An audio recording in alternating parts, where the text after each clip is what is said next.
Okay, what I've done here to supplement the last talk about non-constant velocity is to take um, the data. Here's the tabular data showing the time and the velocity function we talked about, which increased by 1 meter per second every second. And here is the position, which we calculated as the area of the triangle, which is 1/2 t squared, if you recall. And then the acceleration, which is the slope of the velocity versus time curve.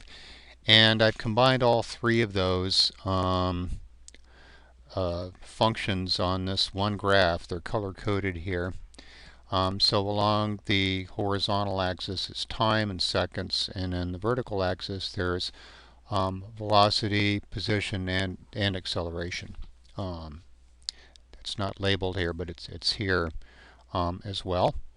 And so the initial function we started with, remember, was this blue function. This is the v versus t, where every second the velocity increased by 1 meter per second. You can see it's staircasing its way up here like that. And then the slope of the velocity versus time, instantaneous velocity for velocity versus time, is this green line here. That's the acceleration. Units for that are meters per second per second. And then by considering the area under this blue curve, we deduced that the displacement was 1/2 t squared, and that's this red line that you see right here. And so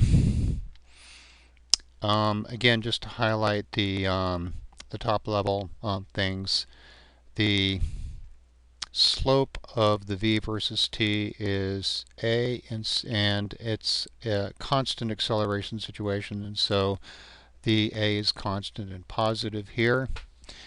And then this curved red line that you see here is a reflection of the fact that as time increases, the instantaneous slope of this red line increases in accord with the velocity increasing. And so the instantaneous slope of the red line of the x versus t line is the velocity curve, and that ties them all together.